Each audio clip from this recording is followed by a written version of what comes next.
আছে লাইভে দেখালো, ছেড়ে দিছে আমি ফেসবুকে।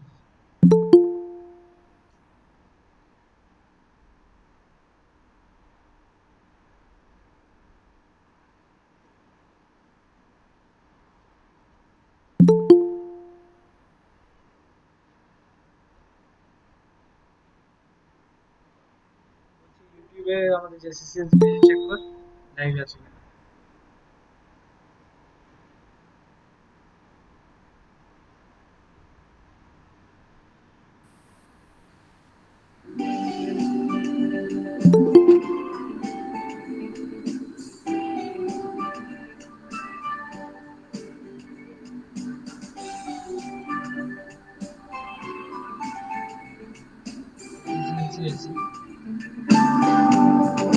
এখান থেকে টিএস এর ভিডিও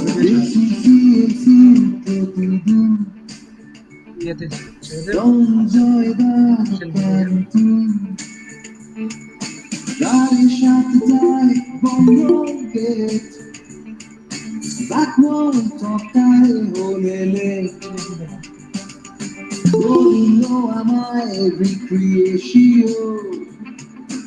আইনজীবী থেকে লেখক হিরো Essential mentioned stage কলেজে বাড়ালো কত ক্রেজ ও যাবো এক নতুন দিশায় জানি আবার দেখা হবে এগারে দিলাম কলেজ ভরে তোর সঙ্গে রাখিস সুখে দুঃখে উৎসবে ओ जाएंगे एक नई दिशा में ये है पता हम फिर मिलेंगे इस लगने में तेरा कॉलेज है प्यारे रखना साथ जिंदगी के पल में सारे ओ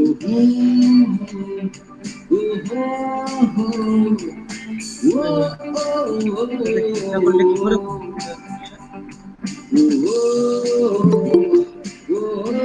আসছে না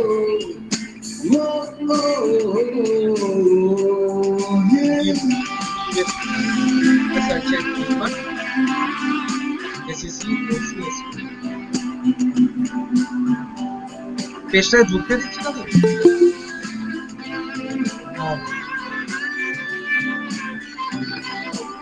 মিউজিকটা বাজছে, কলেজের গানটা বাজছে, মিউজিক বাজছে তো। এবার ওটা ক্লোজ কর, ওটা ফেসবুকের স্টুডেন্টস ইউনিয়ন পেজ যেখানে আমরা পোস্ট করি নর্মালি, ওখানে দেখ লাইভ আছে, ঠিক আছে? লাইভ থাকলে দেখবি, না থাকলে দেখবি, বসে থাকবি, ঠিক আছে? তুই এক্ষুনি লাইভ যাবো ওটাতে, লাইভ হয়ে গেলে ওর ইউটিউব থেকে বলবি সাউন্ড আর লাইভটা আসে, লাইভ আসলে আমার কল দেবে, ঠিক আছে?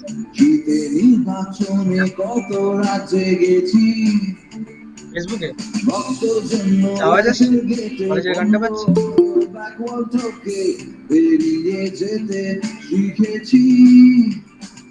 গান বাজছে না তো?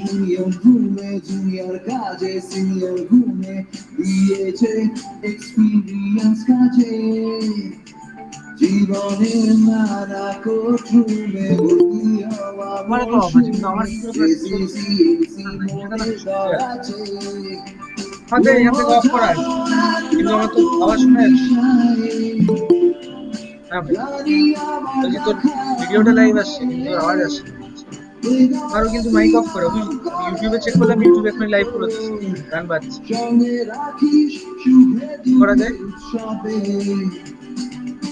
जाएंगे एक नई दिशा में ये है पता हम फिर मिलेंगे इस लम्हे में तेरा कॉलेज है प्यारे रखना साथ जिंदगी के पल में सारे না সোর্সেসের নিচে যা যত উইন্ডো ক্যাপচার আছে একটা লেখা উইন্ডো ক্যাপচারে রাইট ক্লিক কর, উইন্ডো ক্যাপচার দেখ রিমুভ করে দে।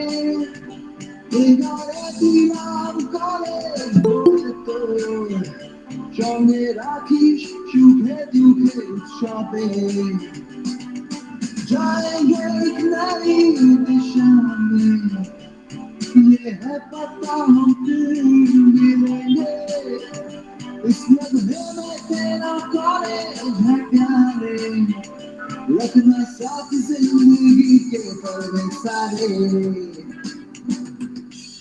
This theme song of JCCLC is launched in Essential Mention 2014, an initiative of the Cultural Secretary Alko Kumar Nag with inspiration from the undergraduate batch of 2015. মানে বুঝতে পারছি না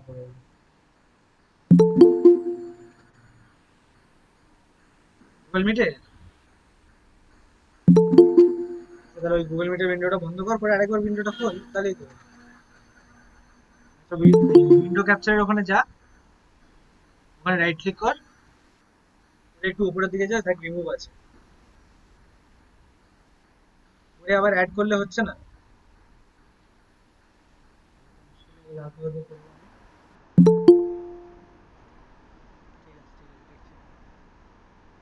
computer restart করলেও হয় তোর laptop থেকে করতে পারবে কি তুই ল্যাপটপ তো নতুন ল্যাপটপটার জন্য থেকে বেশি ভালো হবে আই গেস মানে এটা ভিডিও কার্ড সাপোর্ট করে না বুঝলি হ্যাঁ দাদা হ্যালো করবে কি কর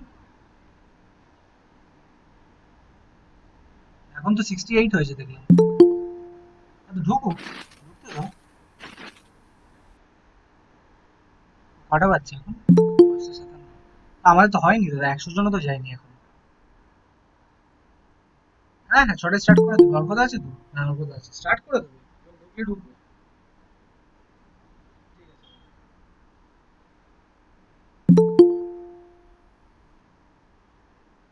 হ্যালো বলছি যে কি বলে এই ল্যাপটপ থেকে করবি কি বলবো তাহলে তুই ল্যাপটপ থেকে সেট আপটা কর তুই ওবিএসটা নামা আমাকে ফোন কর ঠিক আছে ফেসবুকে পড়ে গেলে অসুবিধা নেই ঠিক আছে আমি তোর গ্রুপে মেসেজ করে দিচ্ছি টাটা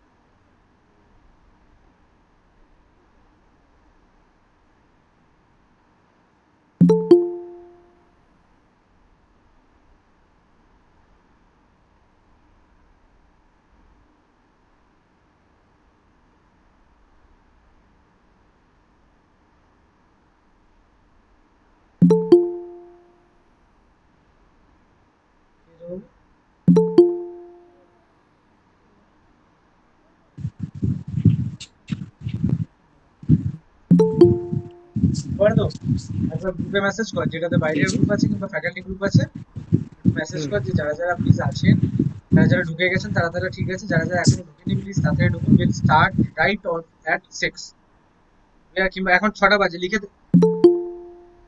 কোন লিঙ্কটা কাজ করছে না পাগলা চোদা নাকি মা সবাই ঢুকছে ওর কাজ করছে না ওরটাই যেতে যেতে আর ঘুরে গেছে নাকি ওকে পাঠিয়ে দেয় একবার গুগল মিটের লিঙ্কটা জানিস তোকে পাঠিয়ে দেবে আর তোরা ঢোক আর শোন না হ্যালো শোন তো হ্যালো হ্যালো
এতে এতে ফেসবুক লাইভ আমি তো এতে মেসেজ করে দিই ফেসবুকে ঢুকিস না ইউটিউবে ঢুক।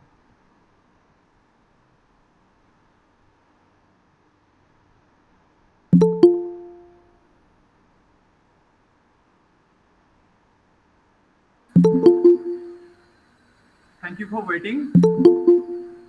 We will wait 10 more minutes. After that, we will start the webinar. Thank you for waiting.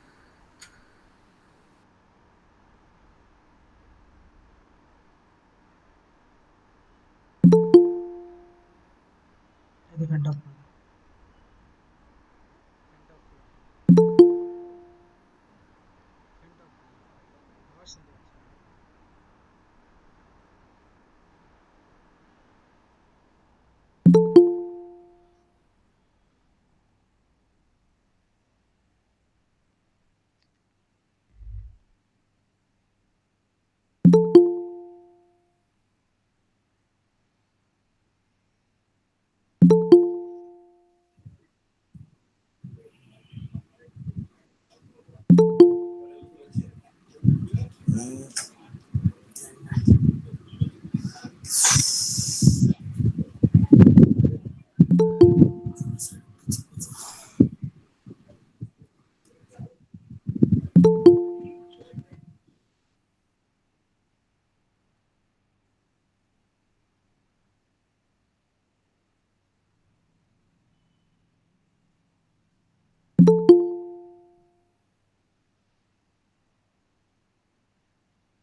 হয়ে গেছে?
শুরু কর।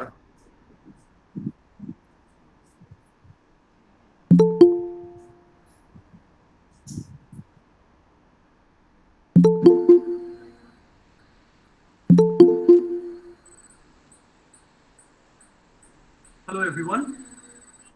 Welcome to day one of Golden Jubilee 2-day international webinar on alternative dispute resolution.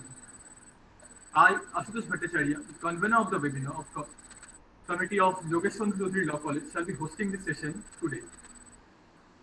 Before moving forward, let's introduce you to our institution. Yogesh Chandra Chaudhary Law College. Yogesh Chandra Chaudhary Law College is an esteemed institution in the field of law, not only in Kolkata, but also in India, producing numerous eminent personalities in the field of law.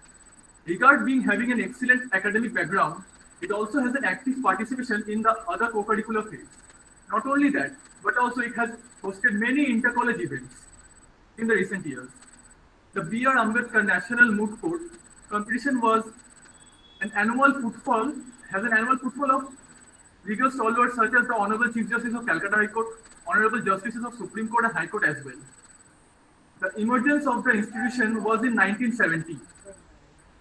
At the instance, initiative and financial contribution, the contributions of late Ranodev Chaudhary and his family members, and with active cooperation of other legal luminaries who formed the first governing body of the college. Yogesh Chandra Chaudhary Law College was established by Chaudhary Foundation Trust. The law college was named after Yogesh Chandra Chaudhary, who was educated in Kolkata and Oxford, was called to the bar in England, and also has an honored place in India's independence movement. The college bears his name. Ashutosh, I am interrupting. Some people are not being able to hear you. Okay. They're reading the chat box. Kindly work on the voice. Am I audible?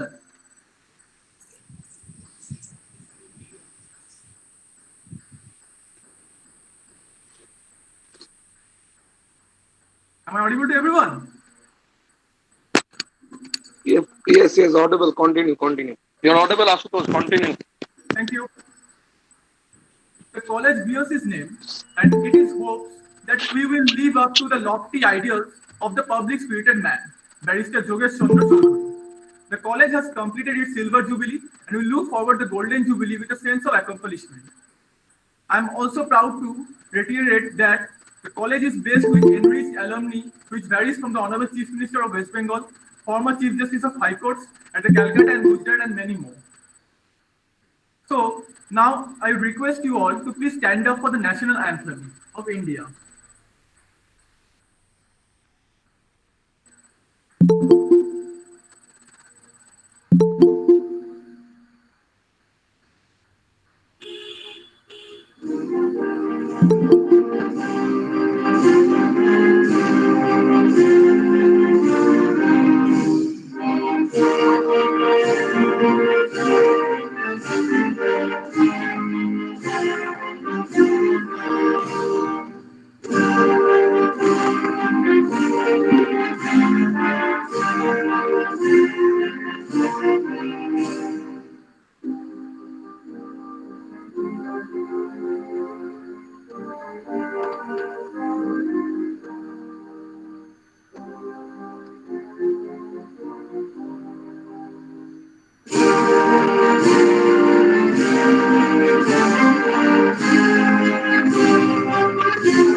Thank you.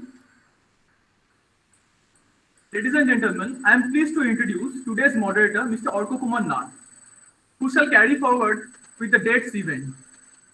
I will briefly introduce you Mr. Nag. Mr. Nag was born on March 12, 1992 in Kolkata, West Bengal, to businessman late Gautam Kumar Nag and educationist Mr. Rumi Nag.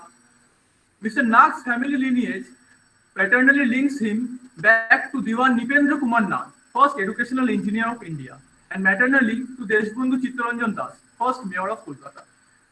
He started his education from Mongress Montessori House, Kolkata, and completed his schooling from St. Lawrence High School, Kolkata in 2010. While in school, he was very active on both curricular and extracurricular active side. He also stood third in class 12 Uच्च Madhyamik examination in his school among the humanities section. After school, he completed BA LLB honors course from Jogesh Chandra Chaudhary Law College, affiliated to the University of Calcutta, with higher first class 70% and secured overall second rank in the university merit list for the honors course, for which he was awarded the Nanabhai Ardeshi Palkivela Medal 2015. Like school, in college also, Mr. Nag kept his spirits in curricular and extracurricular activities at par and served as the cultural secretary from 2014 to 2015 and thereafter the president from 2015 to 2017 and 2018 to 2020 of the Students' Union. After being awarded the first degree in law, Mr. Nag was enrolled as an advocate with the Bar Council of West Bengal on October 1, 2015, and he started his law practice before the Honorable High Court at Calcutta. Within a short span in practice, in August 2017, Mr. Nag was nominated by His Excellency, the Governor of West Bengal, in Honorable Justice Somnath Mitra Commission of Inquiry for Dulagarh Communal Riot as the advocate member. Consequently, in February 2018, His Excellency, the Honorable Governor of West Bengal, was further pleased to appoint him as the state advocate to represent the government of West Bengal before the Honorable High Court at Calcutta and the Honorable Supreme Court of India. Mr. Nag is the youngest state advocate who has been appointed by the government of West Bengal in gradual years.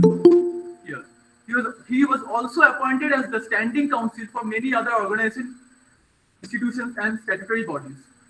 In July 2019, Mr. Nag was nominated as the external expert member of the NAAC Internal Quality Assurance Cell of the Murlidhar Girls College, Kolkata, and thereafter in August 2019, he was invited by Jogesh Chandra Chaudhary College, Kolkata, to be the guest lecturer of law in the Department of Political Science.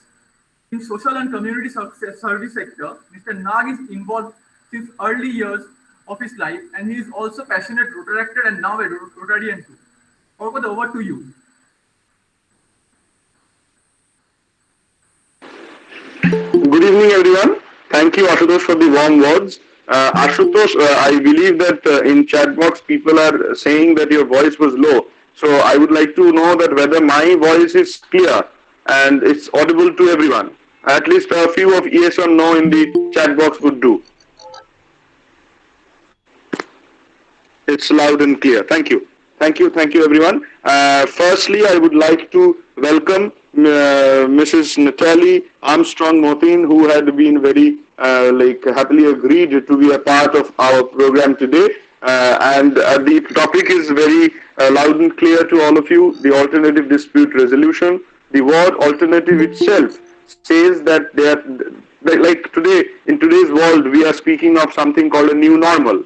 A new normal is something which is not the normal course of action which we follow on a daily note or in a daily method, or something which is unknown to us. Similarly, the alternative dispute resolution is something which is the non-conventional way of solving the problems which we face in the legal fronts. And this is, I would not say it's a new stream. It's of course a very old stream now, but it is of course in a growing way and in a growing passion which we can see. And people like Mrs. Armstrong Motin is contributing to the entire fraternity in a great way. Madam Armstrong Motin, am I audible to you, ma'am? Yes, you are.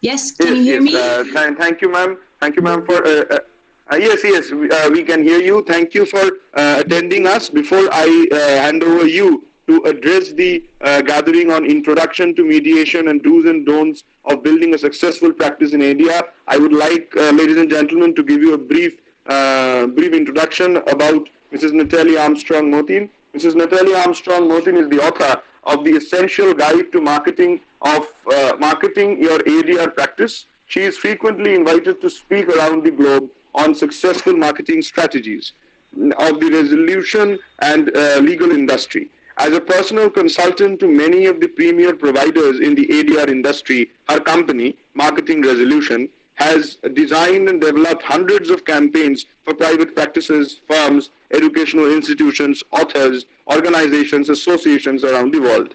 Mrs. Armstrong Motin has received certificates in both mediation and arbitration from the Institute of Conflict Management and International Mediation from both the Tulane University School of Law and Humboldt University School of Law in Berlin, Germany. She has received nearly 150 hours in training in numerous national and international mediation courses. Mrs. Armstrong Motin's professional educational background is in conflict resolution, sociology, and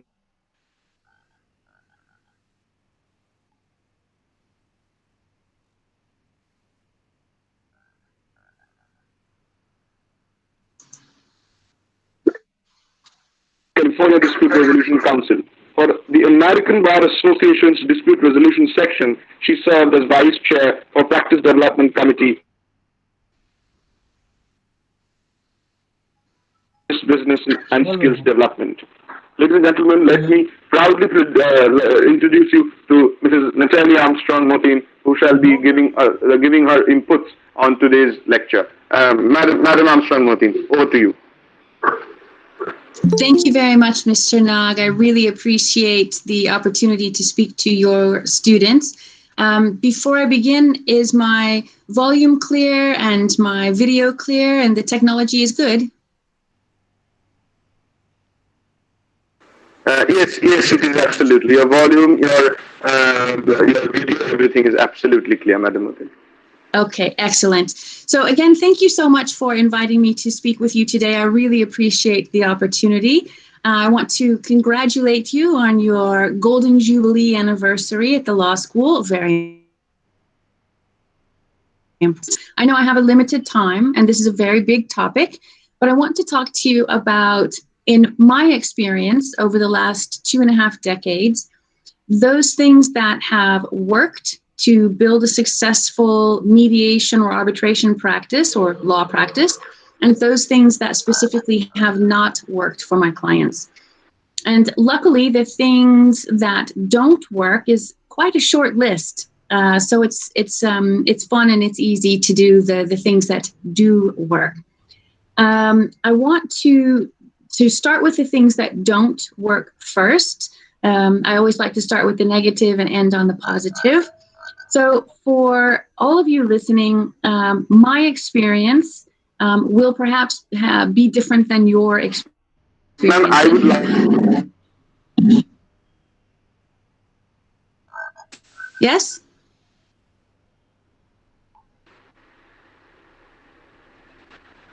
So the list of things that do not work for our industry are quite short. The first one is paying for advertising. And when we talk about paying for advertising, I'm talking about things like Google ads, LinkedIn ads, the banner ads, Facebook ads, the pay-per-click ads. They really don't work for our industry, and they've become very, very expensive.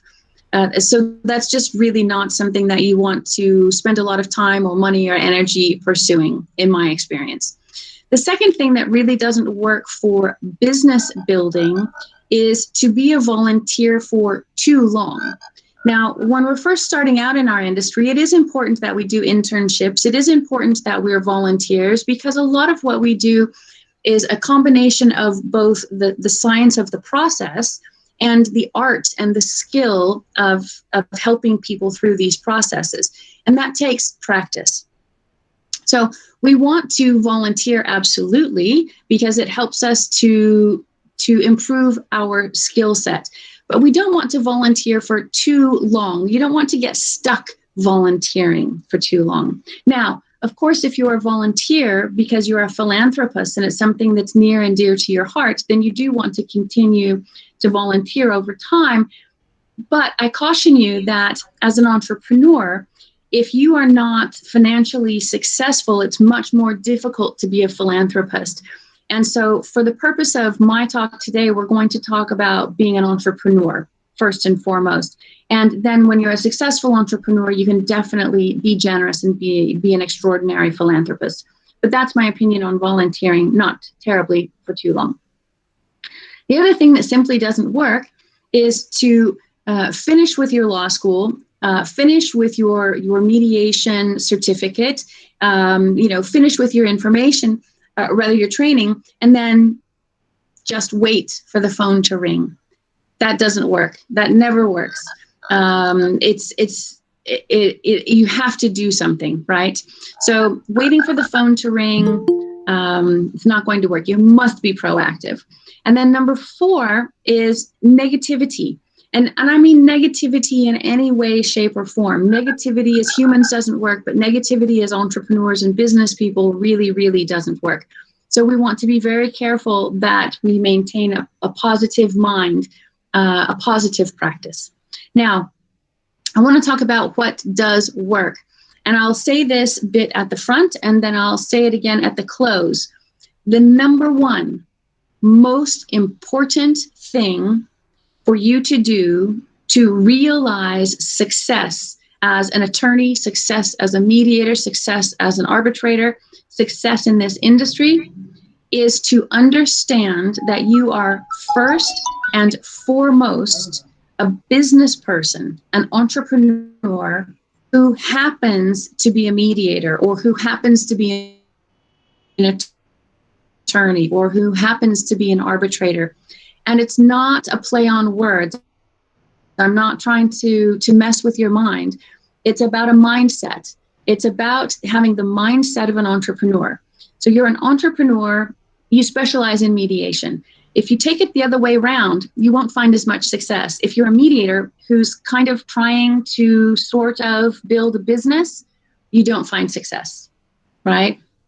So this mindset of being an entrepreneur is really important. And entrepreneurs do things differently than the rest of us. So as an entrepreneur, you want to expand your practice into the United States, in which case you'll want to find one of the premier mediation certificate trainings available in that country. And that happens to be the Institute for Conflict Management, which is www.instituteforconflictmanagement.com. And you take that online training because you need to have it on your resume. That's important. So an entrepreneur looks at those kinds of things. An entrepreneur goes to marketing programs like this. An entrepreneur reads books about business and entrepreneurship and marketing. And that's the mindset that we have. We watch YouTube videos, we listen to podcasts, all of it about entrepreneurship, marketing, business strategy, etc.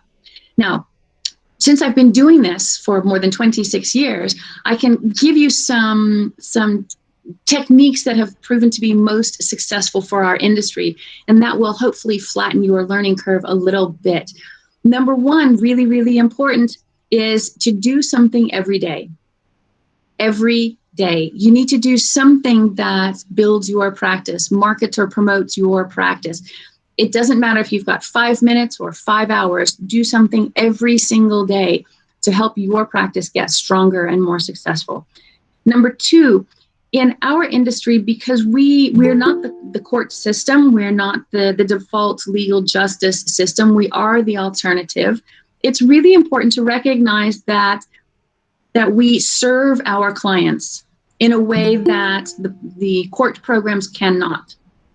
So for us to be truly successful, we need to have a client-centered practice. And all of those things that your mothers and your grandmothers taught you about having good business manners, we want to absolutely exemplify those things. And it's little things like writing a thank you note, treating your clients like they're royalty in your home.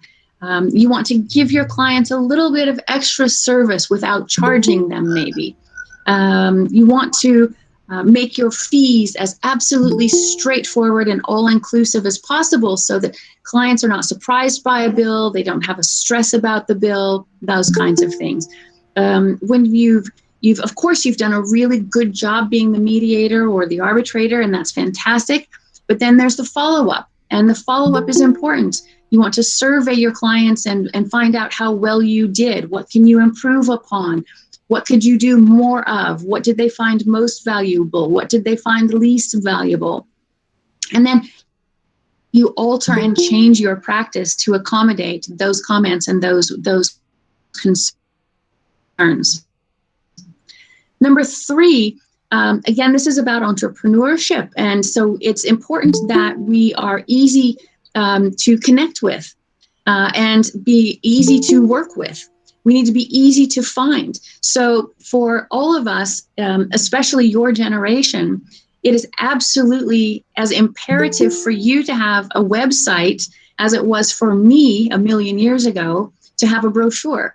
So you must have a website, you must have business cards, you must have these basic foundation pieces so that when you have the opportunity to connect with someone, you've got the tools in hand to do so. So have a good business card, have a good website, be easy to find, right? Number 4, and this is, I think, really important for us to talk about, is that we can use publicity to promote our practices, but we don't advertise. And the difference is that in publicity, we're doing things that are based on permission-based marketing. So we are providing our clients or our prospective clients things of value, things of benefit. And this might be through the articles that we write, the podcasts that we record, the posts that we put on our social media platforms. We give someone something that they need, something that helps them, something that is of value to them. That's publicity, as opposed to advertising. Advertising is taking out an ad on television or radio or a billboard or something. That's advertising, and that doesn't work for us. What works for our industry is publicity, something positive, something that has action potential, something that has a benefit orientation, something that provides value. That's what we do. Number 5, I can recommend that when you're building your practice, you really define quite narrowly the niche that you want to live in. And so some people will tell me they want to do have 2 practice specialties, and that's okay if those practice specialties are somewhat similar to each other. So if, for example, you said that you wanted to have a practice that was going to hear real estate and commercial disputes, weddings, and the subcontractors and photographers and caterers and all of those people involved in a wedding. Well, those 2 things are so disparate that it would be very expensive, time-consumptive, and somewhat confusing for your clients about who you are and what you do. Because even though it's an old cliche, it still is appropriate for us, and that is, if you're a master, or rather, if you're a jack of all trades, you're a master of none, right? So we want to choose carefully. I generally add on other components to your practice, and your practice will evolve naturally over time. But choose one thing that you really like, or that's really interesting to you, or that you think will be most profitable. Start there, and then your practice can move on, move out, and evolve.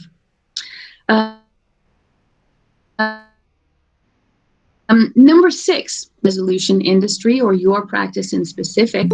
You want to very tastefully follow up with them. You don't want to push them.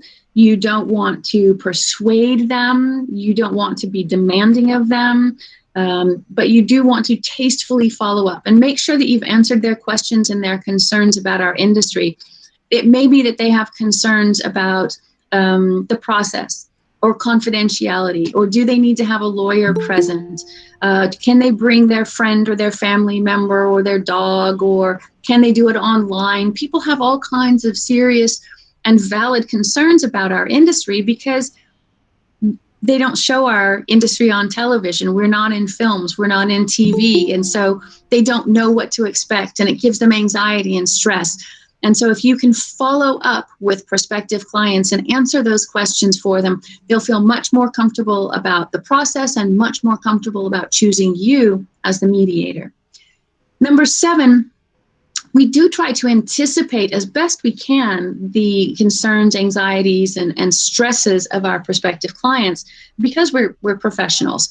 And so it might be as simple as if someone's going to come to your office for a mediation hearing, you want to let them know that there's a restaurant on the corner, there's easy parking right in front of the building. You have an information package about your process, about how you work. They can bring their children, whatever it might be. We try to anticipate how we can best serve them, and then we give them that information in advance. All right. Number 8,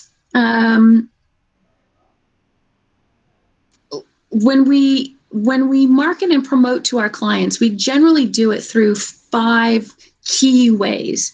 And when we're doing this kind of publicity, it's generally speaking through writing, speaking, training, networking, or social media marketing. And those are the 5 primary ways that we are going to do this kind of publicity that I'm talking about. And again, that's writing, speaking, training, networking, and social media marketing. Those are the 5 primary ways in which we promote our practices.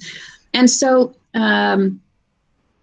when we're talking about writing, for example, you're probably not going to be writing something for the law review. I'm talking about writing short essays, opinion pieces, right? They probably don't even need footnotes or citations.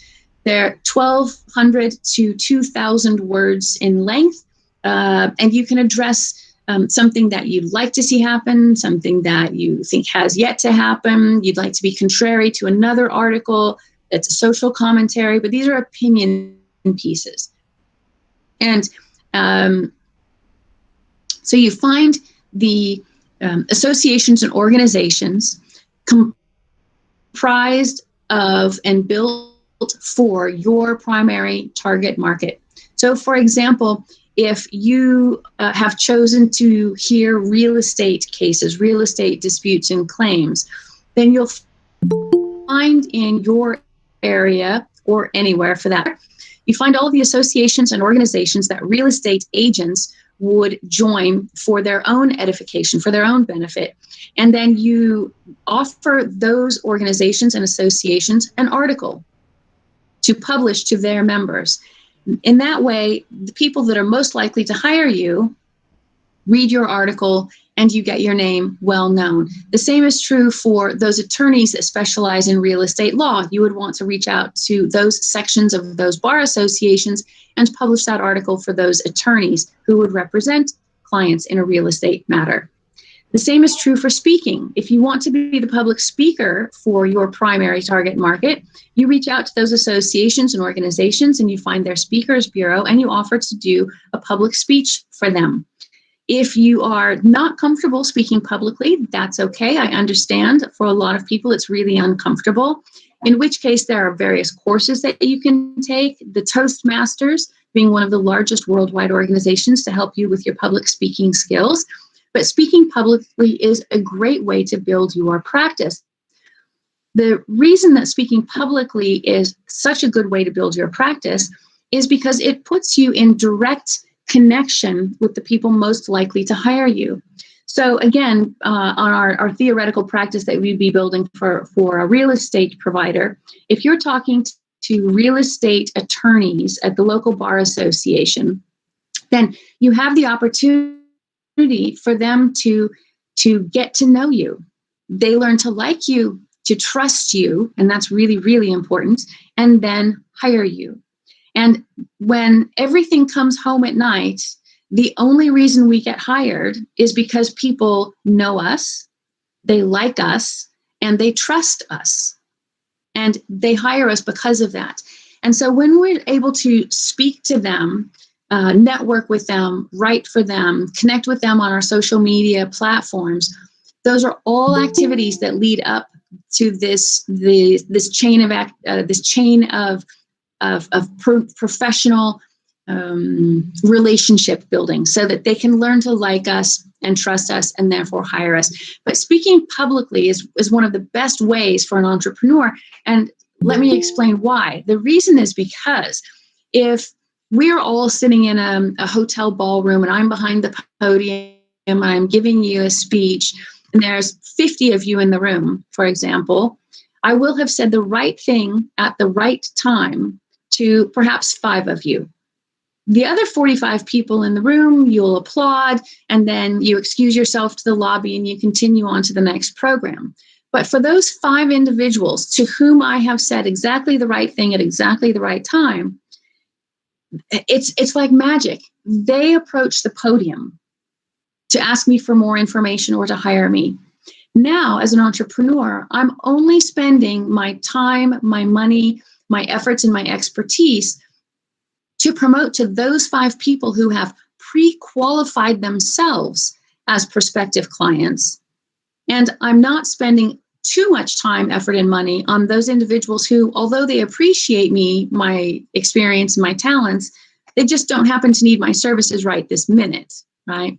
So speaking publicly allows me to let my prospective clients identify themselves as opposed to me going out and searching for them. And that's why speaking publicly is such a great way to promote your practice.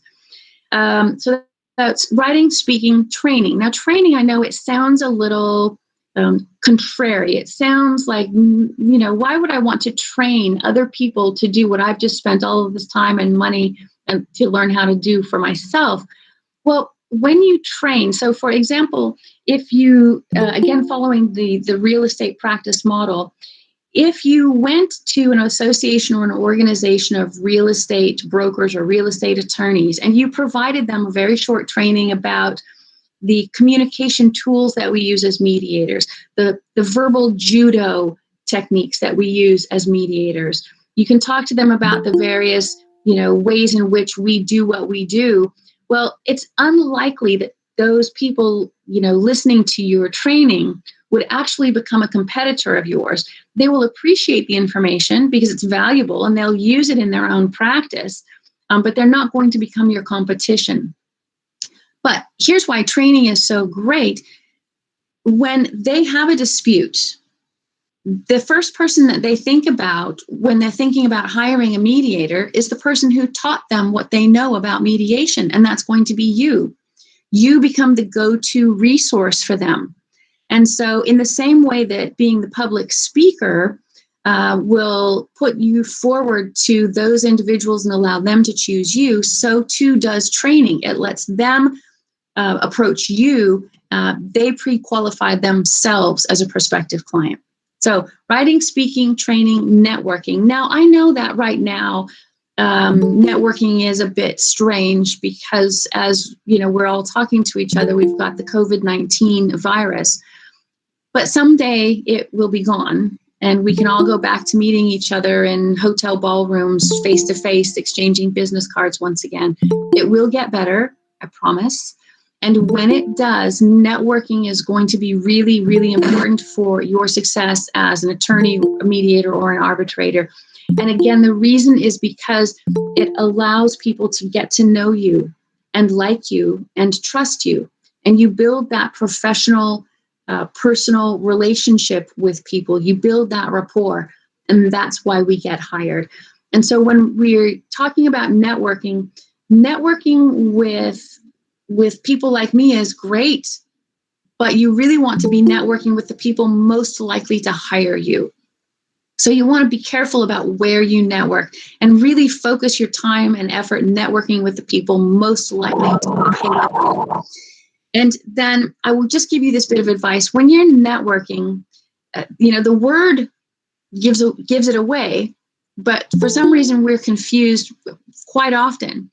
Networking, it's net working. It's not net sitting. It's not net dancing. It's not net eating. It's important that we go and network. Now, there is a social component to it, absolutely, and we don't want to be rude or aggressive in our networking. But I would encourage you to sit down in advance of the networking event and pen to paper or fingertips on keyboards, make a list of the reasons that you're attending this networking event. Why are you going? What is it that you wish to achieve by having attended this function? Is it that you want to meet the person who publishes the newsletter because you have an article you'd like to have published, or you want to be the public speaker and so you want to meet the person who is in charge of their speakers bureau, or you want to meet the person who puts forward their trainings, or you want to just meet 10 new people? What is the reason for going? Your time is expensive. It's valuable. It's priceless, in fact. And so be careful how you spend it. Going to a networking event is important, or it will be when we're allowed to go back to doing them again. And you want to use that time very carefully. So think about what it is that you want to achieve and then go with those things in mind. And the real value in networking, of course, is the follow-up. Because it's not enough that you and I would meet sitting at a table enjoying a good meal, or we would, at the whatever it is that we're doing. That's important. But following up is really important. That exchange of business cards, it's the continuing of the conversation. It's the continuation of the dialogue that we start at a networking event. That's the really important bit. And then social media marketing. Now, I'm going to just wager a guess and say that you all are younger than I am, more technically savvy than I am. And I don't need to tell you the value and the importance of being professionally online. For most of us, we want to be on LinkedIn. That's where our industry really flourishes. We can be on, all of the other TikToks, Instagrams, etc. But for the legal industry, it really is about LinkedIn. LinkedIn is where we live. So if you had to choose just one thing to do and do really well, I would suggest that it's on LinkedIn. And if you need help with your LinkedIn profile, please do not hesitate to reach out to me. Find me on LinkedIn, and I will set aside some time to work with you one-on-one to make sure that your LinkedIn profile is as professional as it possibly can be. When we're talking about social media marketing, and we're going to use LinkedIn as the example, like I said, you want to be sure that you are not posting more than once a day. LinkedIn will penalize you for that. You can post once a day, all day, every day. And again, just like in our writing, speaking, training, and networking, we're posting not to talk about ourselves necessarily, although we're lovely people. We want to post something that is of benefit to our clients, something that is of value to them. And it can be a narrative, it can be an article, it can be an item of news, it can be a graphic, it can be anything that you want, but it needs to be something that's of valuable to the reader or the viewer. All right. Number 9 is that you want to think about joining your target market association or organization, create with the gatekeepers to those associations or organizations. It's these kinds of interactions through professional organizations that you're professional. This isn't just a hobby. This isn't just something that you're doing to keep yourself occupied. You're really in this as a professional. And so joining those associations and organizations, sitting on their boards, volunteering, being an intern, helping them with their conferences, it could be a million different things, but participating with their associations and organizations is absolutely where you want to be. Number 10 is easy. Number 10 is, when we're talking about our services, we want to under promise and over perform. We don't ever want to say to our clients, absolutely, I can help you settle that. Absolutely, I can help you resolve that. We can't make those kinds of promises. And so I will recommend that you simply don't. We can't make those kinds of guarantees. We can always just say we will absolutely do our utmost. We will do our level best. And then we do that. We can almost always overperform very easily because, when people are stressed and anxious about a legal situation and they have a lot of anxiety, their expectations generally are quite low. So we always come out looking really, really good, but under promise and overperform. Number 11, and again, for you and your generation, this should be a no-brainer, but I want to say it anyway. You want to be sure that you're using up-to-date technology. You want to let your clients know that you're ahead of the curve rather than being behind the times. You want to be on top of it. And so finding and using in a masterful way, in an appropriate way, software or apps that make working with you or you working for yourself easier, more efficient, more effective, possibly even more fun. And there are a couple that I really like.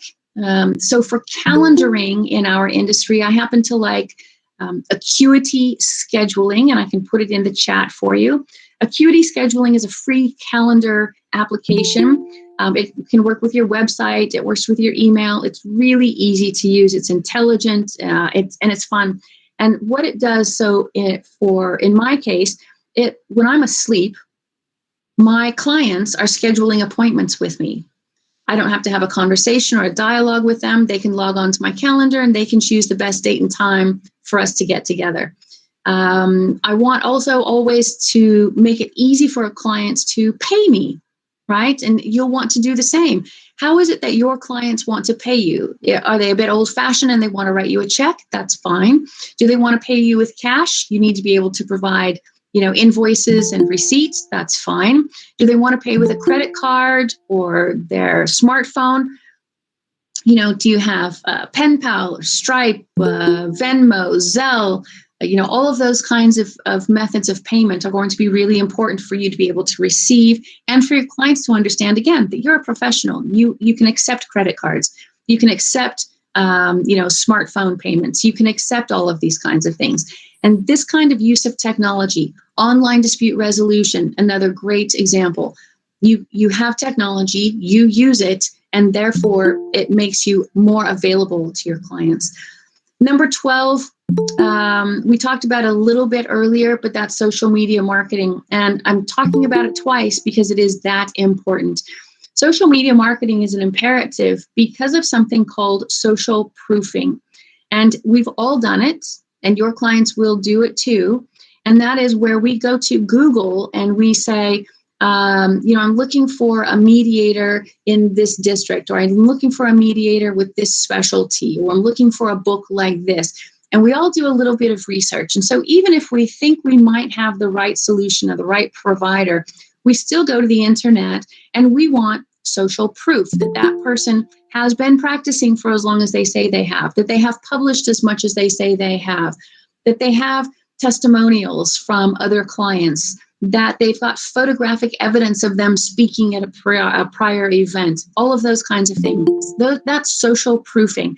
And the only way that you can reinforce that is by being available to people through social media marketing and social media platforms.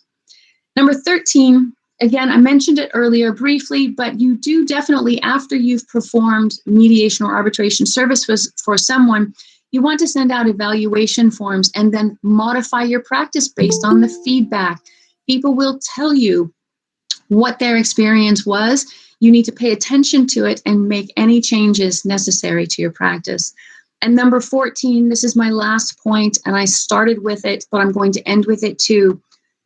Most importantly for each and every one of you is to realize that you're a business person who specializes in ADR and not an ADR practitioner just trying to build a business. Read business and marketing books, attend business and marketing seminars, listen to marketing, business, entrepreneur podcasts and YouTube videos, etc.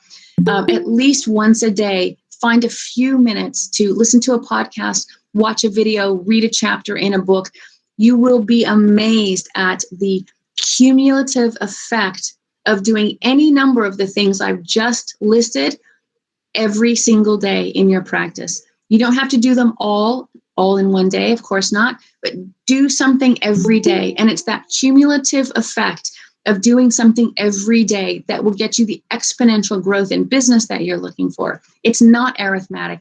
It's a lot sexier than that. It's exponential success. And that's what we love as entrepreneurs. So I will encourage you to, again, reach out to me, find me on social media, find me on LinkedIn, reach out to me through your organization, and I'm more than happy to help you. If I was not clear in what I said, find me and I will reframe it, rephrase it, and state it again until you get exactly the right answers that you're looking for. With that, I want to say again, thank you so much for allowing me to speak to your organization today. I wish you all the best of luck in your future endeavors. And I'll turn it back to Mr. Nag. Thank you.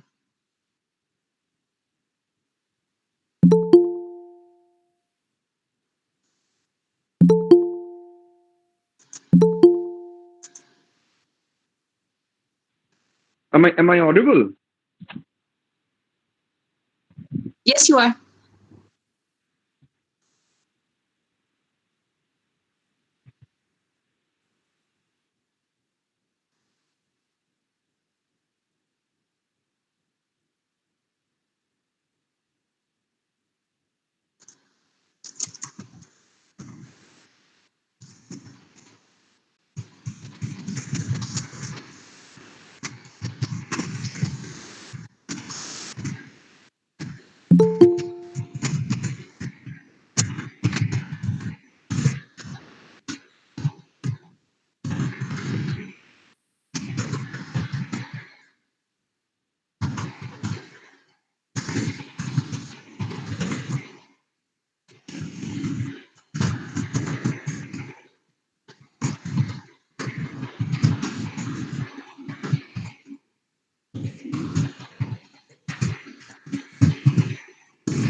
I'm sorry, Mrs. Armstrong Motin. There is some problem. Was not being able to connect. I think I'm audible now.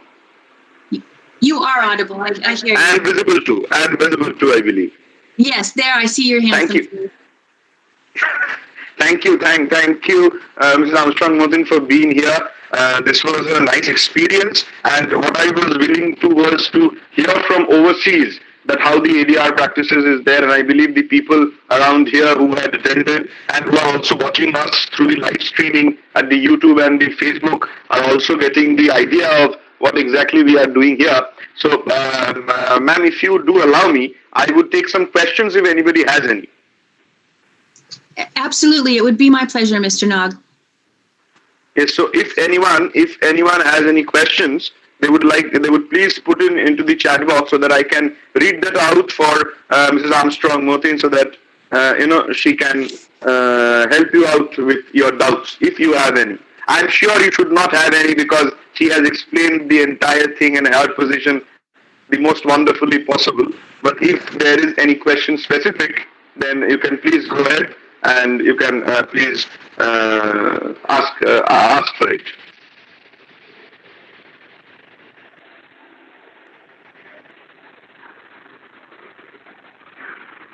We have 2 minutes of time more, so that if any questions are there.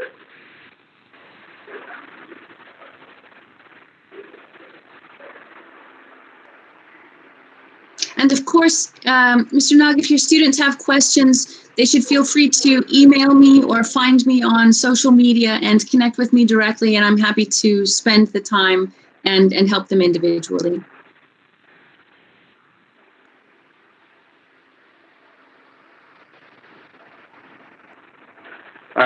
Ma'am, there is a question like how to follow up with the client.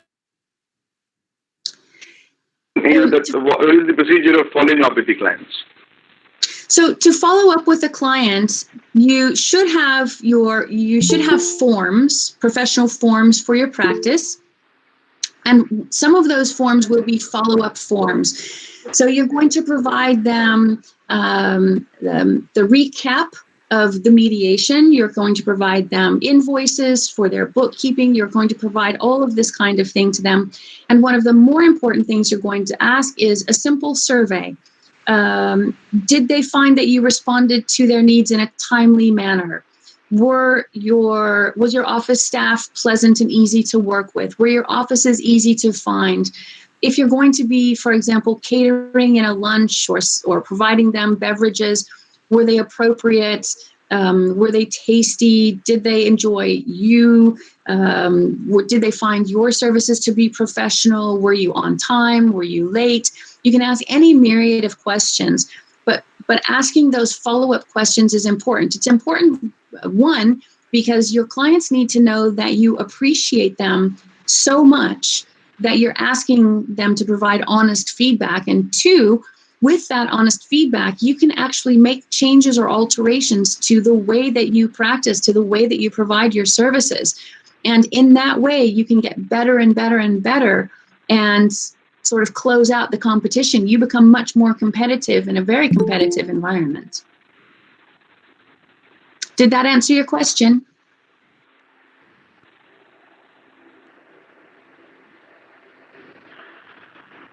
Ma'am, there is another question which says that to associating our clients, what should be the greatest priority? Associating with our clients, the biggest priority is letting them know that we are credible authorities on a particular subject matter and that we are available to help them. That's why we exist, is to help our clients. And so whatever we can do to provide them something of value, something of benefit, ease their stress, ease their anxiety, provide them a resource or a referral, that's the kind of association that we want to have with our clients.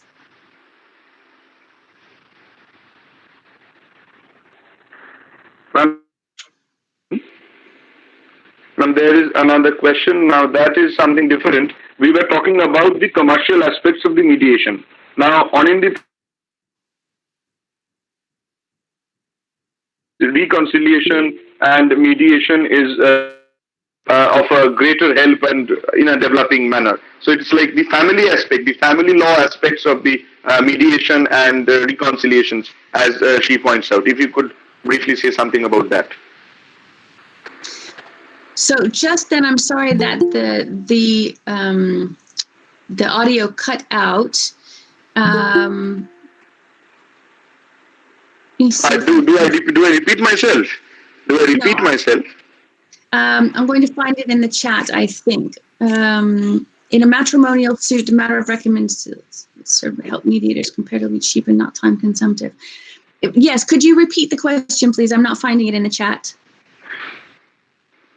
Yes, the question is that whether, with regard to the matrimonial disputes, the concepts of reconciliation and mediations, like we had been discussing the mediations to the point of view of the commercial purpose. So now, what is the aspect and what is the growth rate or contribution so far as the mediation and reconciliation comes in the family law aspects, like matrimonial disputes or the custodial disputes between the parents or something like that, that sort, the family law aspects per se. So,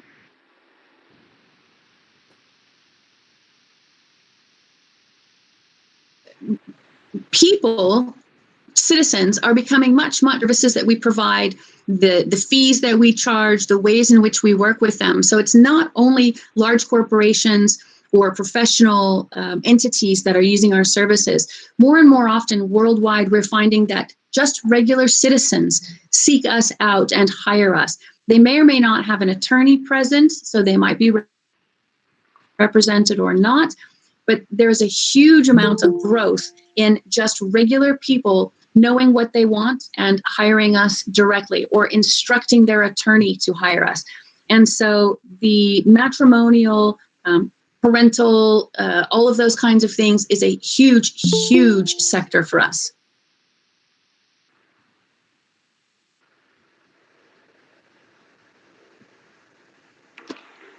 Ma'am, another question is, despite having numerous advantages, the potential of ADR mechanism still remains underutilized. So why do you think that the ADR mechanism is not being able to cope up with the conventional methods of solving disputes, like the courts and the litigations, I think etc.? it's a couple of things, honestly. One of them is a really, really old joke. The joke is possibly older than many of the people watching and listening today. And the joke goes like this: ADR, for most attorneys, actually stands for alarming drop in revenue. Bad joke. But it's that many attorneys of a certain age, my age and older, will view mediators or arbitrators as competition to what they do. And that makes them nervous, right? And so that's one reason. The other is that the courts as an institution have existed for 2,000 or more years, since the codes of Hammurabi. We've had, village shaman. We've had, all of these kinds of systems in place. And like our name, which is a horrible name, by the way, like our name indicates, we are the alternative.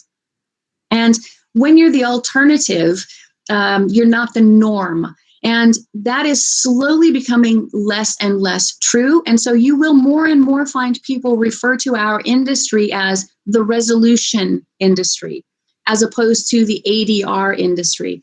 And so as we slowly lose the idea societally that we're the alternative, we're not alternative medicine and we're not the alternative lifestyle, nor are we now the alternative dispute resolution provider. We are the resolution provider. Those are slowly going away, but there's lots of film that show courtroom scenes. There are lots of drama on TV that show prosecutors and defense attorneys, and we all go to courts. But there are very, very few situations in film or television that show people going to mediation or arbitration. Now, that is slowly changing, and you will be the benefactors of that. But I think that that's why. And so it's a compound complex, although on its face a very simple question, the answer is compound complex. And it is changing. It will get better. So.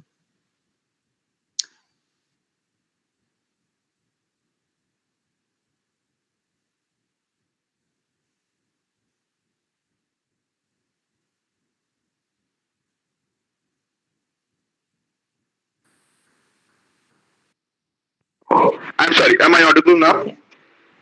Yes, yes. The question is, how can we enhance visibility of our services given that there is restriction on advertising by professionals like us?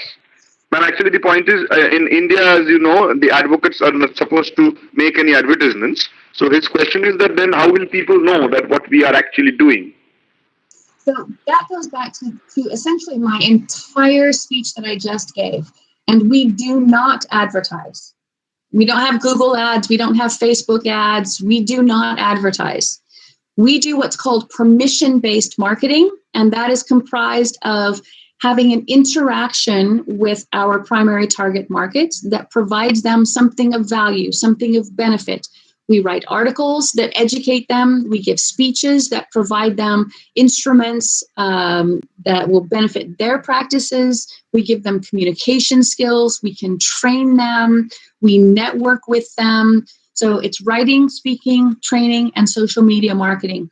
And so you're exactly right. We do not advertise, but we can promote our services by educating people about who we are, what we do, and how we do it. And we do that through writing, speaking, training, networking, and social media.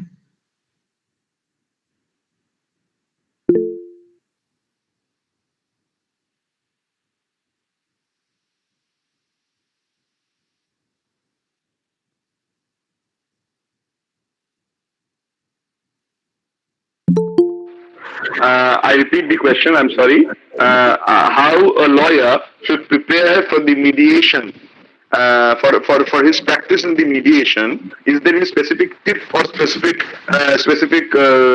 methodology he should take up so that he can do better in the mediation aspect as a practicing mediation lawyer? There are a variety of differences when we as attorneys are preparing our case for mediation versus arbitration versus litigation. And there are many, many books about this particular and specific subject. You can watch numerous YouTube videos about this. But yes, the answer is you do prepare for mediation differently than you prepare for arbitration, and even differently than you prepare for litigation. A lot of it has to do with preparing your clients. Like I said, because of television and film, clients are a bit more, or they think they're a bit more familiar with litigation than they are with mediation or arbitration. And so providing them just a conversation about this is what a mediation looks like.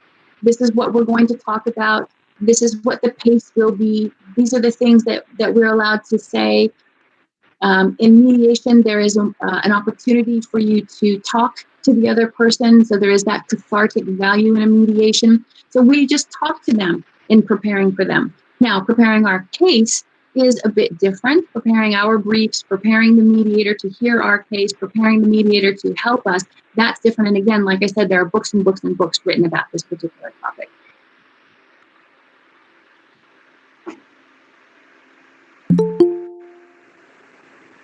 What else can I answer for you? Ma'am, yes. The next question is, this is a very direct question by Lognodita Ghosh. She asks that, do you consider alternative dispute resolution method as an efficient method for settling international trade disputes with pharmaceutical products? Well, I consider, although I'm sure that I'm biased, I've been a member of the resolution industry, like I said, for 26 years, but I think this is an absolutely perfect venue for hearing those international trade issues, pharmaceutical cases, and other kinds of cases. And the primary reason that I think that mediation and arbitration are some of the most appropriate venues to hear these disputes is because, for the most part, a legal case that is not going to set precedent, that is not going to challenge the existence of a law or a law on the books. It's not going to challenge a constitutional right, for example. Those cases just need to be heard and resolved. And mediation and arbitration are the perfect vehicles to do exactly that.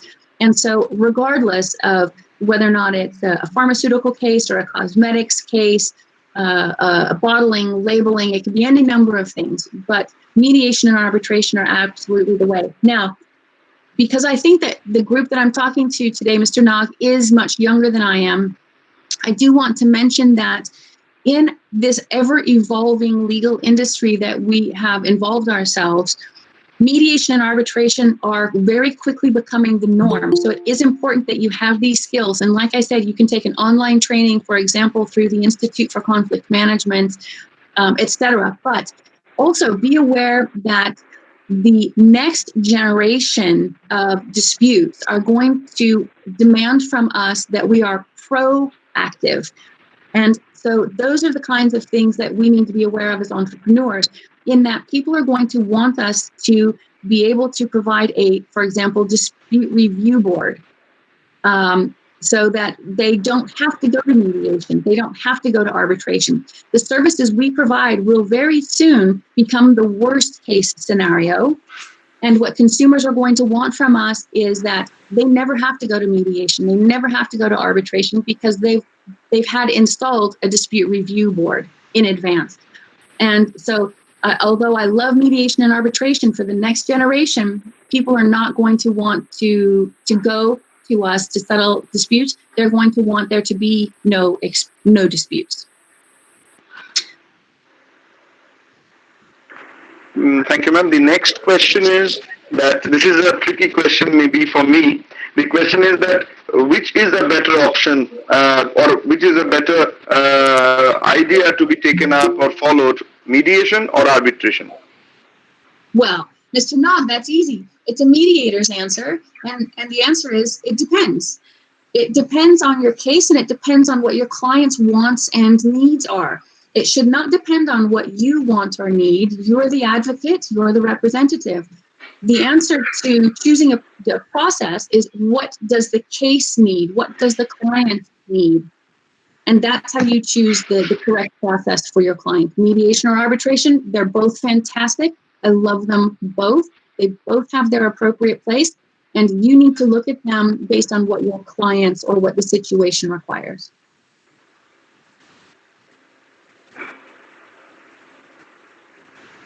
I guess, ma'am, there are no more further questions.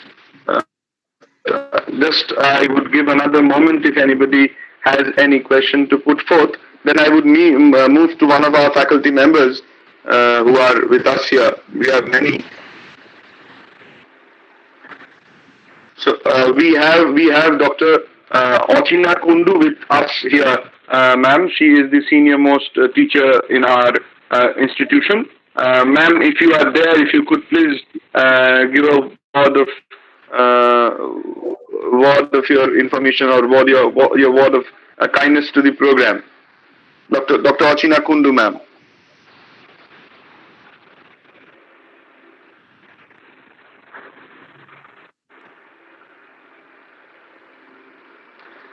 Am I being audible to Dr. Ochina Kundu, ma'am? Ma'am, am I audible to you?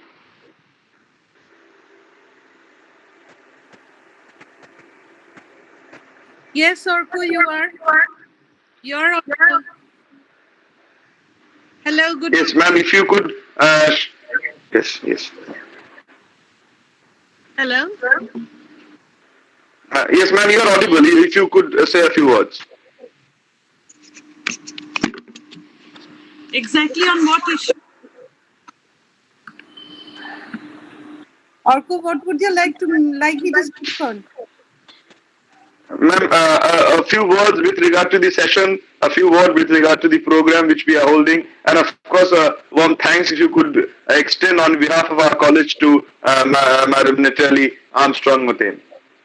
Definitely, it would be my pleasure. Should I put my video on? Yes, ma'am. Yes, yes, of course, it is. First of all, I must say that I'm very proud of my students that they have arranged such a webinar. In fact, it was a learning experience not only for them but for me as well, and I believe of all my colleagues, the other teachers who are attending it. I'm really proud of my students. Keep it up. Please do hold such webinars so that we get the chance of learning and exchanging our views also. And secondly, Madam Natali, I'm really grateful to you that you have agreed to spend so much of time and you've thrown so much of light on ADR, which happens to be one of the most, the important subjects I feel today. Today, we really, in all the countries, they depend on ADR. We too, in India, we put a lot of stress, the courts put a lot of stress on arbitration, conciliation, and similar methods because, all the courts are overloaded with cases, and these are the only solutions to bring easy justice to all. So, Madam, thank you for throwing light on that. I really enjoyed all that you had to say on, and I believe you'll again come back to us in this form, in the form of webinar, and maybe we'll be able to exchange our views there. Thank you. Thank you, Madam. Thank you so much. That was really lovely. And of course, I will absolutely make myself available to the faculty, to the students, to the school at large. It is my pleasure to help you. Yes, it's very good to see that the students are taking so much interest, even in this period of distress. They are taking so much interest and are devoting time to learning. That really makes us proud as teachers. And you should be very proud. This is a fantastic moment for these young people. So, absolutely. Definitely. Thank you, ma'am. Thank you on behalf of my college and all my students and my colleagues. Thank you. My pleasure, my honor.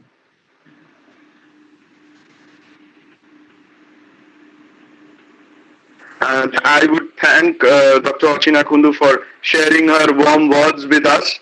And thank you, ma'am, for being with us. We would move ahead with the program, but Dr. Walter Wright is yet to join us. So till he joins, we will be keeping the webinar on hold, but we bid you goodbye. I believe that it is our tradition to put forth the culture of the country. which we have hosted today. So we will be closing this session with the national anthem of France.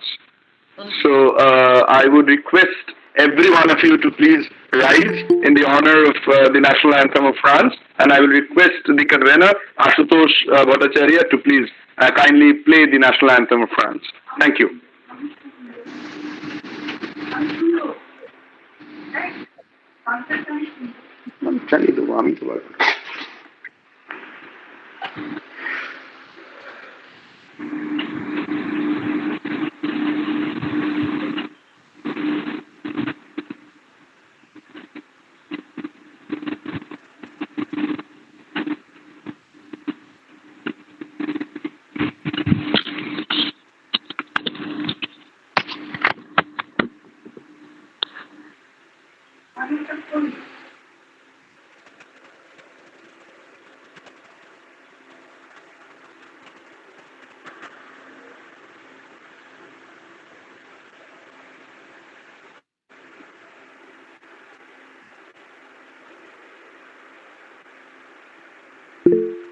Ashutosh, is there any difficulty?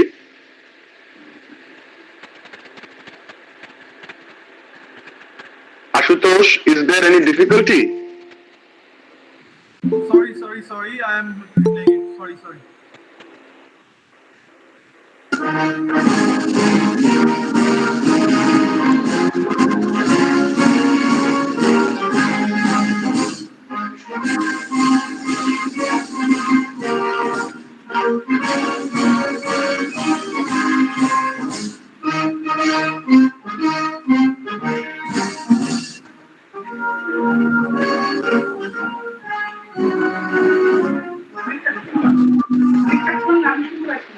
আমি শুনিয়ে দেবো তোমার।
Thank you, everyone. Thank you once again, Madam Armstrong Martin, for being with us.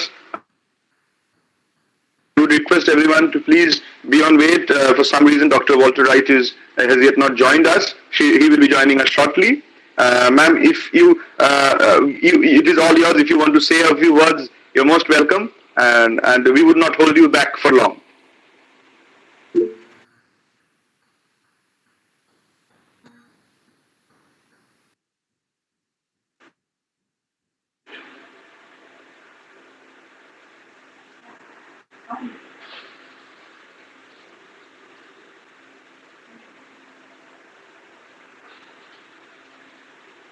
Am I audible to Madam Armstrong Martin, or my ma'am has left?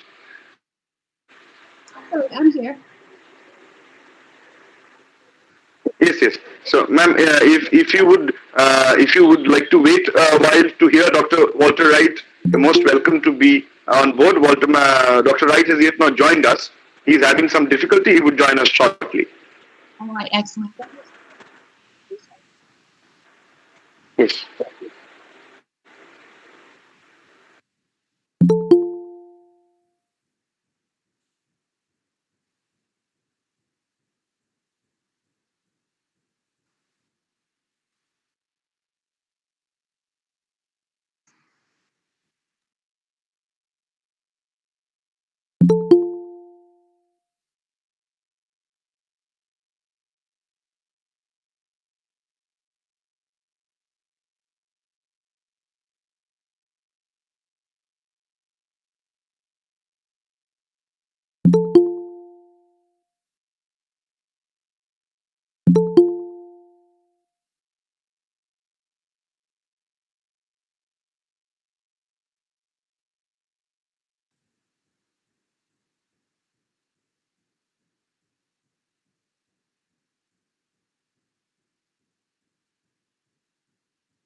canto. Daddy shut the day, one more good. Back roads of California. Oh, you know I'm a recreation. I'm TV taking a cock, hero. Essential, mention message. Gonna get my look up to close. Oh, Java, no to be shine. Johnny, I'm a black highway. They got every love, got it, put it through. Somewhere I keep looking with trouble. Oh, Johnny, great name, be shining. ये है पता हम क्यों मिलेंगे इसमें मेरे तेरा college है प्यारे रखना साथ जिंदगी के पन्ने सारे ओ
Jubilee nazione কত রাজ্যে গেছি রক্ত জন্য লাইফের গেটে বন্ধ হলো ব্যাকওয়ার্ড থেকে বেরিয়ে যেতে শিখেছি সেই আড্ডা জুনিয়র কাজে সিনিয়র ঘুমে দিয়েছে এক্সপিরিয়েন্স কাজে জীবনে নানা কঠুনে গদি হওয়া মরশুমে এসেছি মনের বেড়াচ্ছে ও যাবো এক নতুন দিশায় জানি আমার দেখা হবে এবারে দিলাম করে ধরতে সঙ্গে রাখিস সুখে দুঃখে উৎসবে Trying to ignite the shine. Yeah, heck, I found to feeling it. It's never been when I got it. Heck,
It's saying that he has entered already, but can you see him?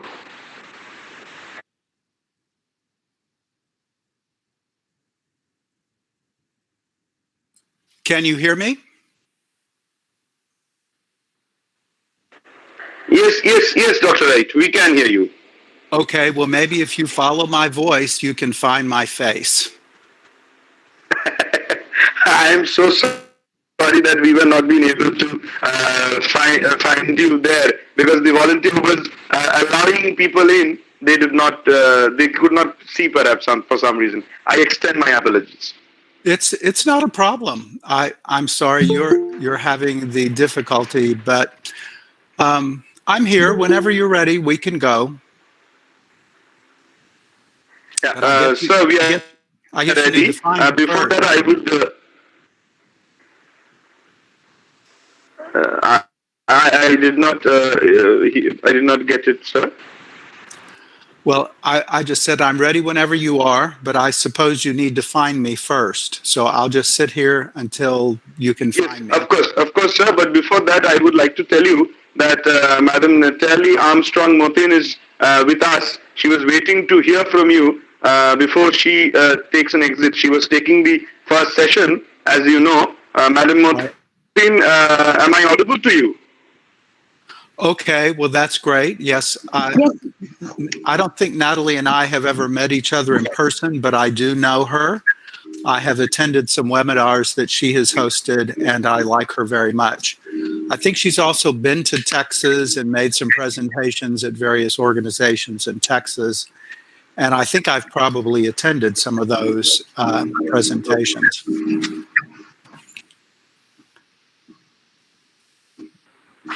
Hello, Dr. Wright. It's nice to see you again. Yes, how are you? I'm doing very well, thanks. Good. Did everything go smoothly on your presentation? It did, and I will tell you that you're in for quite a treat. These students pay great attention to what you say. They have remarkably well thought out questions and concerns. And so they are going to, in a very appropriate and polite way, challenge you at the end of your presentation with extremely intelligent comments. Okay. So you have that to look forward to.